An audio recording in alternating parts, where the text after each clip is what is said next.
अब यहां का जो आदमी है वो कहेगा यार हनुमान जी ने बचपन में सूरज निकल लिया था।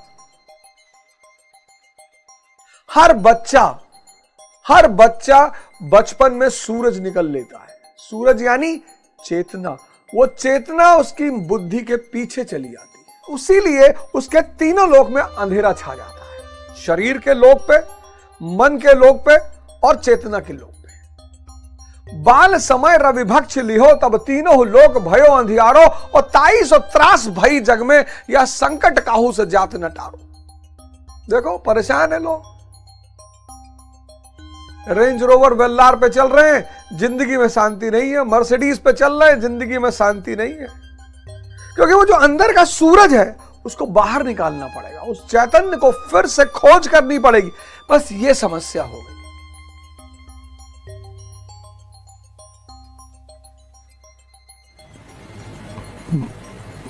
जय हिंद फ्रेंड्स।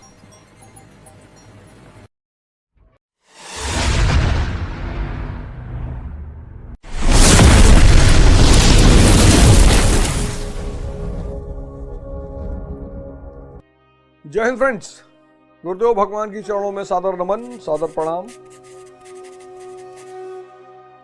धर्म की एक ऐसी व्याख्या मैं आपको सुना रहा हूं जो आपको सारे अंधकार से बाहर निकाल लेगी। एक्चुअली हुआ क्या, ऐसा हुआ, ऐसी घटना क्यों घटी, आज धर्म को लेकर इतनी सारी दिक्कतें क्यों हैं। हमारा जो इतिहास है वो दो भागों में विभाजित है। एक है प्री मॉडर्न एज, आधुनिक युग से पूर्व, आधुनिक युग से पूर्व, और दूसरा है आधुनिक युग यानी मॉडर्न एज।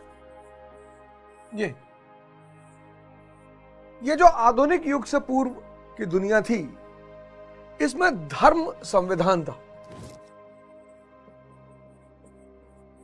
बड़ी भूमिका थी इसकी, शिक्षा, कानून सब इसके अधीन था, सब। लेकिन आधुनिक युग में क्या हुआ, मानव रचित संविधान, मानव रचित संविधान। अब यह हुआ कि भाई धर्म जो है शोषण का कारण था, और धर्म यानी पाखंड। यह बात काफी हद तक सही है कि धर्म में पाखंड का बड़ा स्थान है, यह बात काफी हद तक सही है। लेकिन इसका मतलब यह नहीं है कि धर्म का मतलब कुछ नहीं होता। तो जब मानव रचित संविधान आया, तो यह मानव रचित संविधान किस पे आया, मानवतावाद पर आधारित आया। मानवतावाद और तर्क बुद्धिवाद, रैशनलिज्म, यह बहुत बड़ी व्याख्या मैं आपको बता रहा हूं, आप इसको समझिए कि सारी गड़बड़ी हुई कहां। अब चूंकि आधुनिक युग से पूर्व धर्म संविधान था, सब कुछ धर्म के द्वारा संचालित होता था, इसलिए राजा के बाद पुरोहित का महत्व होता था। अब क्या हुआ कि आधुनिक युग में क्या हुआ कि मानव रचित संविधान किस पर आधारित, मानवतावाद, ह्यूमनिज्म और बुद्धिवाद, रैशनलिज्म, कि जो इंसान के लिए अच्छा है और जो बुद्धि सहमत है बस वही माना जाएगा। जैसे फॉर एग्जाम्पल, अब हनुमान चालीसा कहती कि बाल इस समय रविभक्ष लिहो तब तीनों लोक भयो अंधियारो। अब यहां का जो आदमी है वो कहेगा यार हनुमान जी ने बचपन में सूरज निकल लिया था। What rubbish, what shit. लेकिन धर्म रहस्यवाद है, मिस्टिसिज्म है। हर बच्चा बचपन में सूरज निकल लेता है। सूरज यानी चेतना, वो चेतना उसकी बुद्धि के पीछे चली जाती है। हर बालक जब बड़ा होता है तो सूरज को निगल लेता है। सूरज यानी उसकी चेतना, उसकी रोशनी, और उसीलिए उसके तीनों लोक में अंधेरा छा जाता है, शरीर के लोक पे, मन के लोक पे और चेतना के लोक पे। बाल समय रविभक्ष लिहो, तब तीनों लोक भयो अंधियारो, और 23 त्रास भई जग में, यह संकट काहू से जात न टारो। देखो परेशान है लोग, रेंज रोवर वेल्लार पे चल रहे हैं, जिंदगी में शांति नहीं है। मर्सिडीज पे चल रहे हैं, जिंदगी में शांति नहीं है, खुशी नहीं है, आनंद नहीं है, क्योंकि वो जो अंदर का सूरज है उसको बाहर निकालना पड़ेगा, उस चैतन्य को फिर से खोज करनी पड़ेगी। बस ये समस्या हो गई, बस ये समस्या हो गई। धर्म की जो भाषा है वो रहस्यवाद की भाषा है। अब गणेश जी हैं, अब समझो इस बात को, ये जो तुमको भड़काया जा रहा है धर्म के खिलाफ, हनुमान जी इन्होंने बालपन में सूरज को निगल लिया, सूर्य को। सूर्य यानी चेतना। हर बच्चा अपने बालपन में वो अपनी चेतना को निगल लेता है। उसकी चेतना बुद्धि के पर्दे के पीछे चली जाती है, इसीलिए उसके जीवन में अंधकार छा जाता है। अब गणेश जी, अब फिर ये जो बुद्धिवादी है ये फिर कहेंगे व्हाट रबिश, ये क्या बकवासबाजी मचा रखी है कि आधा सर मानव का और सर हाथी का, ये क्या जाहिलपने की बातें हैं। अब फिर मिस्टिसिज्म, अब रहस्य की बातें हैं। गण यानी इंद्रियां, सेंसेस, इंद्रियां, और ईश यानी भगवान। तो इंद्रियों का भगवान कौन? इंद्रियों का भगवान मन। तो जब भी हम कोई पूजा शुरुआत करेंगे, कोई अच्छा काम करेंगे, तो हम मन को सबसे पहले नमन करेंगे कि प्रभु विघ्न मत डालना। इसीलिए हमने गणेश जी को कहा विघ्न हर्ता।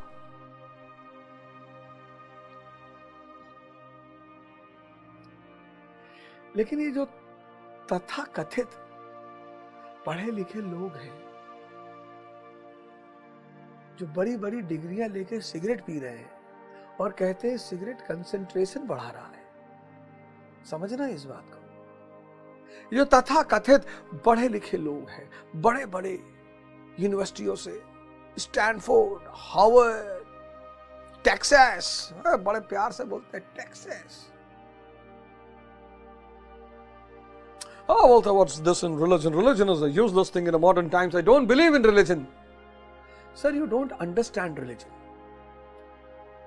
Religion को believe थोड़ी करना है, religion को जानना है। बहुत क्रांतिकारी चीज है religion।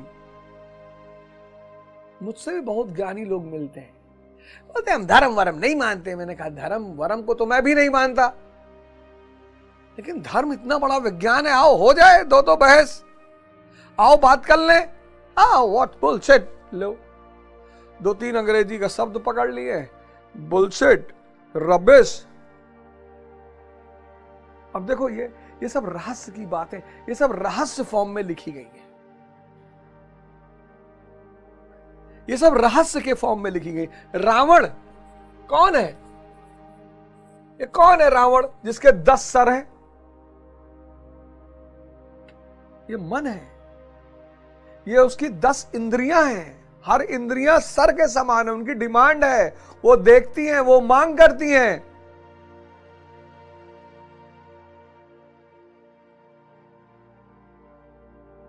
इस विज्ञान को समझने के लिए इसके अलग वैज्ञानिक हैं।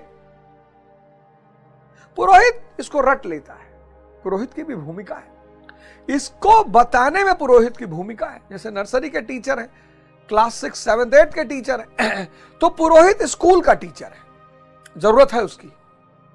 वो पुरोहित क्या करता है? पीएचडी की तरह बात करने लगता है, वो वहीं फंस जाता है, वहीं वो अपना भी नाश करता है और समाज का भी नाश करता है। वो स्कूल का टीचर है।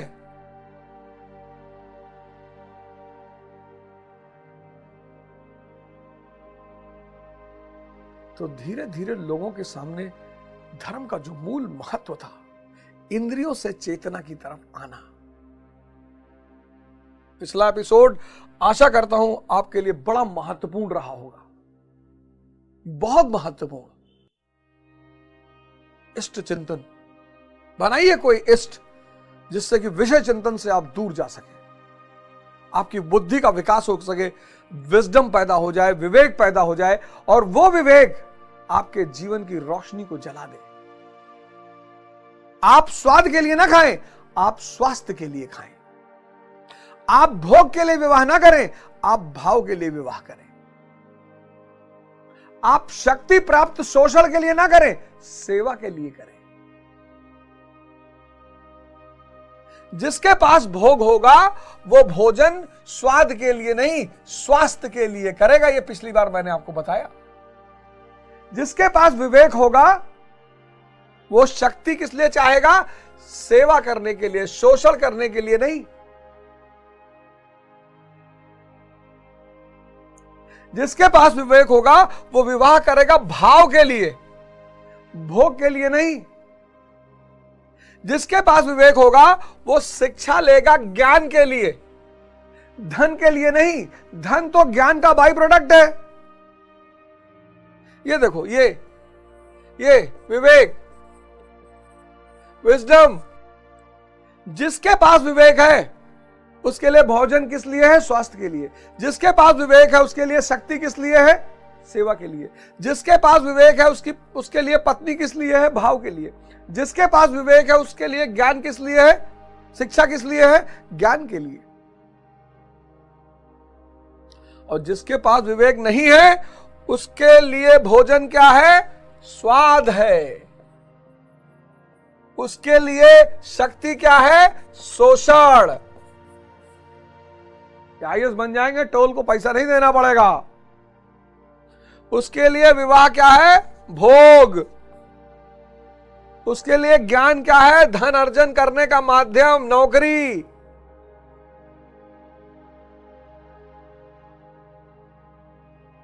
इसलिए कहता हूं ध्यान करो। ध्यान करोगे तो क्या पैदा हो जाएगा? विवेक पैदा हो जाएगा। और यह विवेक रूपी रोशनी तुम्हारे जीवन के अंधकार को मिटा देगी। कैसे?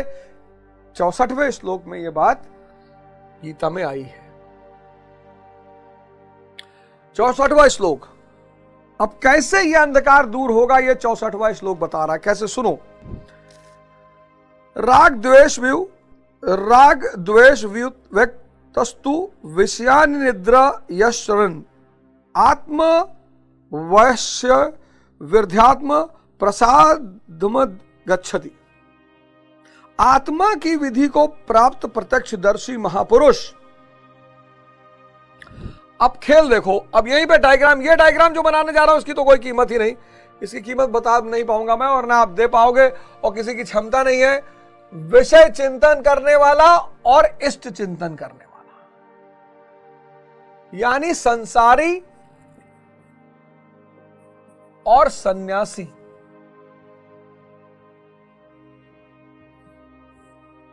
संसारी और सन्यासी, और सरल भाषा में कहे तो अवध ओझा संसारी और महाराज भगवान अड़गड़ानंद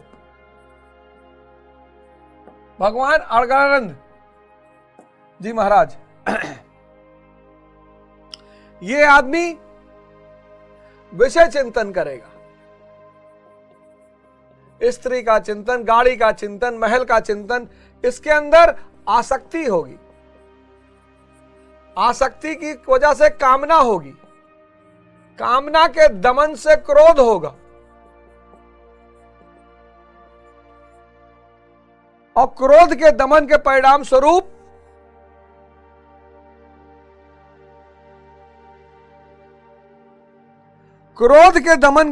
स्वरूप अविवेक, मूढ़ता। अविवेक के परिणाम स्वरूप स्मरण शक्ति भ्रमित होगी।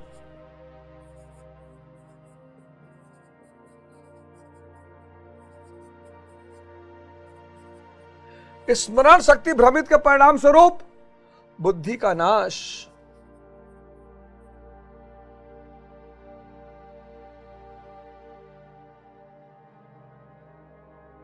और सारा अंधकार।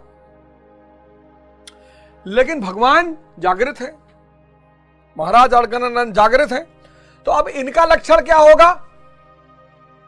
दोनों लक्षण समझाए। अब इनका लक्षण, आत्मा की विधि को प्राप्त प्रत्यक्षदर्शी महापुरुष राग द्वेष से रहित, राग द्वेष से रहित, राग द्वेष से रहित।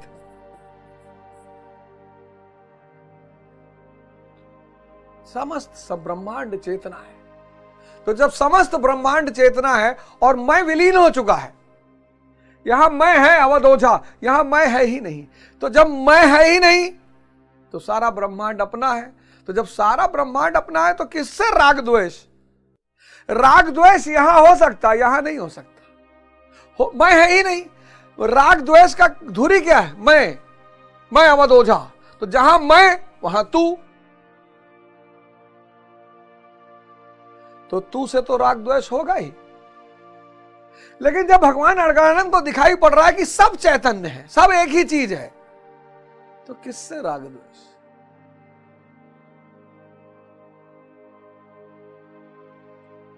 जागृत पुरुष के अंदर राग द्वेष नहीं होता, होने की बात ही नहीं। भाषा की कुछ सीमाएं हैं,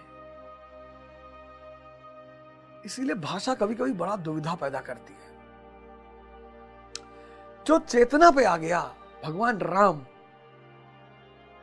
मैंने कहा ना, आपको कभी कभी लगता होगा कि भगवान बुद्ध, भगवान महावीर, भगवान कबीर, भगवान दादू, भगवान गुरु नानक के पास कुछ भी नहीं है। ब्रह्मांड है पूरा। आप भिख मंगे हो, आप जाते हो उनके पास, भगवान आशीर्वाद लेने आए। मैंने मर्सिडीज में बैठ के अगर आशीर्वाद लेना पड़ रहा है एक ऐसे आदमी से जिसके पैर में चप्पल नहीं है, तो तुम समझ सकते हो उसके पास कोई कितनी बड़ी चीज होगी। राग द्वेष, चेतना, समस्त ब्रह्मांड उसका है, सब वही। जहां देखता हूं वहां तू ही तू है, न तेरी सी खुशबू या तेरी सी बू है, सब कुछ वही है। तो राग द्वेष नहीं होगा। वश में की हुई अपनी इंद्रियों द्वारा विषयांचरण, विषयों में विचरता हुआ भी प्रसादमधि गच्छति, अंतःकरण की निर्मलता को प्राप्त होता है। वह अपनी भाव दृष्टि में रहता है। भाव दृष्टि। इसलिए तुम आश्रम जाओगे तो गुरु महाराज को सब स्त्रियों को मां कहते हुए पाओगे। मैं गुरु महाराज की बात कर रहा हूं। ए माई से कहता उधर बैठ जाए। मन और इंद्रियों को बाहर जाना है तो स्त्री भोग्या हो गई। लेकिन जब मन और इंद्री बची नहीं, सिर्फ चेतना बची, तो स्त्री मां हो गई। सारे संबंध भावगत हैं। इसलिए जितने लोग बुद्धि लेकर आश्रम में जाते हैं वो बहुत निराश होते हैं,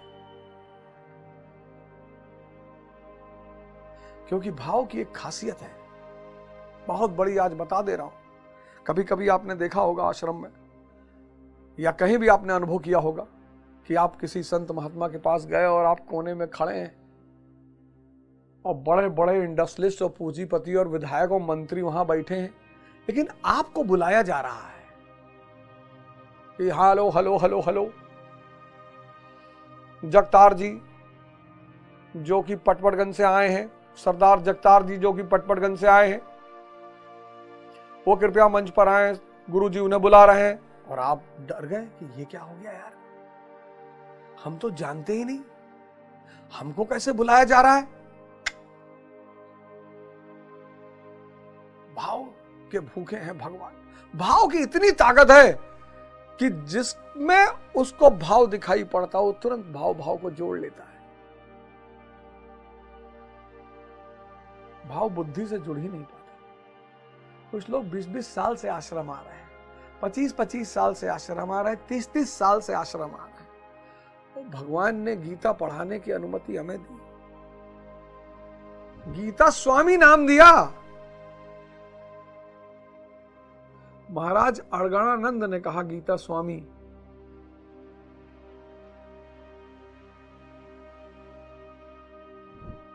और आज तक मेरी सीधी उनसे बात नहीं होती। आज तक मैं जाता हूं, आशीष बाबा ले जाते हैं मिलाने के लिए, आशीष बाबा है, दीपक बाबा, और भी बहुत सारे बाबा लोग हैं। मैं प्रणाम करता हूं, दंडवत करता हूं, वो आशीर्वाद दे देते हैं, मैं चला आता। कभी कभी तो मैं जाता हूं, उनको बोलते हुए सुनता हूं, बस। मतलब मेरी ये इच्छा नहीं होती कि मैं जाऊं पर्सनली उनके साथ बैठूं ना, बस मैं उनको बोलते हुए सुनता हूं, मुझे बहुत अच्छा लगता है। लेकिन चूंकि अब उनकी कृपा से आश्रम में सब लोग जानने लगे, तो मैं जाता हूं तो एक उनका साक्षात सामान्य से दर्शन हो जाता है, और शायद वो मुझे नाम से जानते भी नहीं।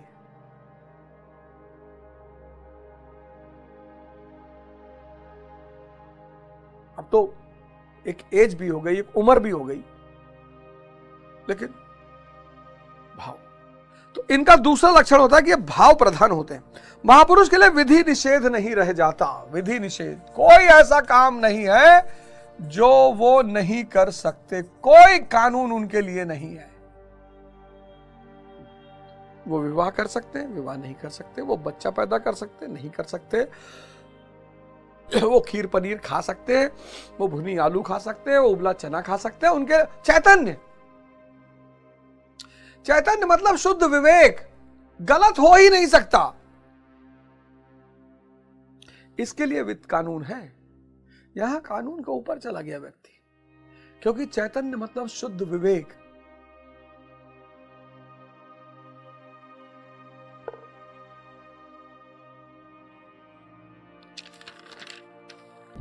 भगवान के पूर्ण कृपा प्रसाद भगवत्ता से संयुक्त होने पर उसके संपूर्ण दुखों का अभाव हो जाता है। लो, सबसे बड़ा गुण, संपूर्ण दुख का अभाव, संपूर्ण दुख खत्म, संपूर्ण दुख खत्म। पता है क्यों? बड़ी राज की बात है ये, क्योंकि अब सुख की कामना नहीं है। दुख वही है जहां सुख की कामना है। मैं समझा चुका हूं सुख दुख का संबंध, और सुख दुख का संबंध इंद्रियों का खेल है। जो व्यक्ति चैतन्य हो गया, 24 घंटे आनंद स्वरूप है, वो इंद्रियों से सेवा ले रहा है। संपूर्ण दुख खत्म।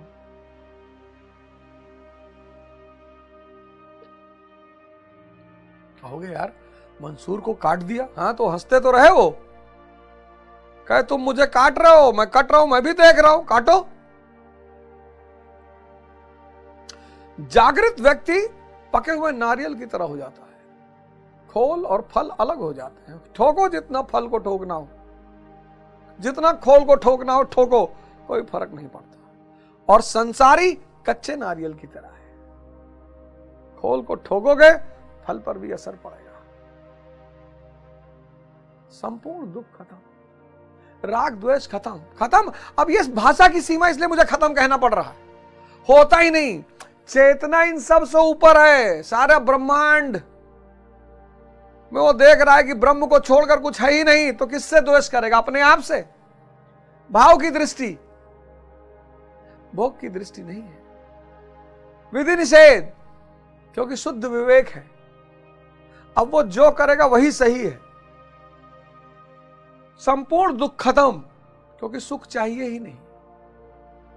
अब वो कोई काम सुख के लिए नहीं करेगा। मतलब भगवान गुरु नानक जी अगर विवाह कर रहे हैं तो वो सुख के लिए नहीं कर रहे हैं, क्योंकि परम अवस्था में, आनंद की अवस्था में। तो जब सुख के लिए कोई काम किया ही नहीं जा रहा तो दुख आएगा कहां से? लेकिन चुनौतियां जीवन की मौजूद रहेंगी।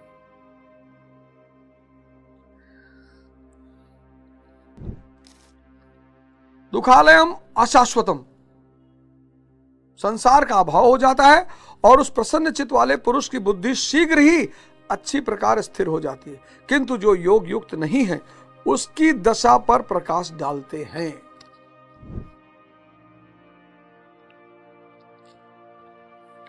जो ये साधना नहीं कर रहे हैं, अब भगवान उसकी दशा पे प्रकाश डालेंगे। ये डायग्राम 1000 करोड़ तो बहुत कम हो जाएगा। ये जो मन और इंद्रिय से संचालित, ये उसकी दशा है, और ये जो चेतना पर आधारित, ये उसकी दशा है। ये मन और इंद्रियों पर संचालित संसारी, और ये जो शुद्ध चैतन्य,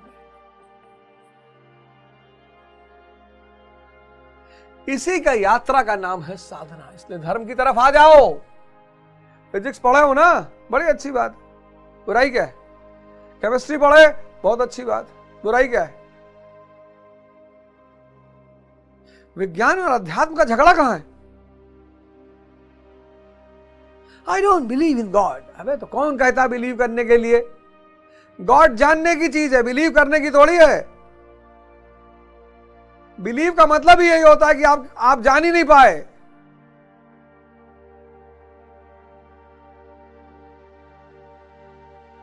गॉड में बिलीव नहीं करना है, गॉड को जानना है। और यही किताबें हैं। ये किताब है, आप चाहे ये पढ़ लो और चाहे ये पढ़ लो, मटेरियल वही है, श्लोक सब वही है, सब, कुछ भी अंतर नहीं है।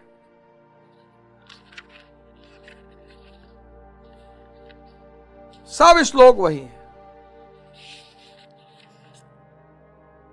वही क्रोधात् द्वाति सम्मोह 63वां श्लोक वही।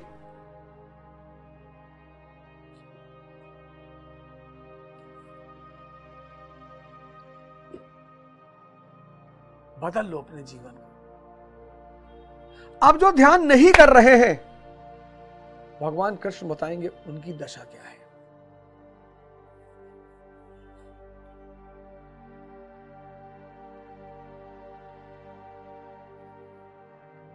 आज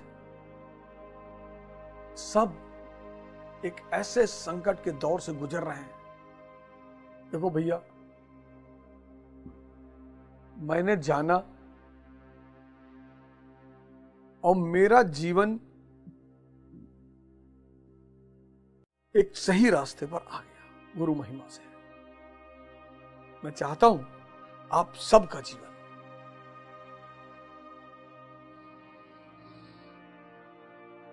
मैं बाहर निकला दलदल से, मैं चाहता हूं आप सब इस दलदल से बाहर निकले।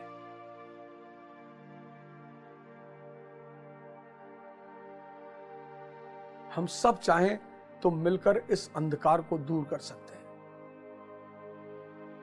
और सब एक दूसरे का हाथ पकड़ना शुरू करेंगे तो धीरे धीरे ये संभव हो जाएगा और जीवन की गति आगे बढ़ेगी। भगवान आप सबका उद्धार करे, आप सब खुश रहें, आपके सबके जीवन में उन्नति हो और आप सब धर्म कर रास्ते पर चले। जय हिंद, जय भारत।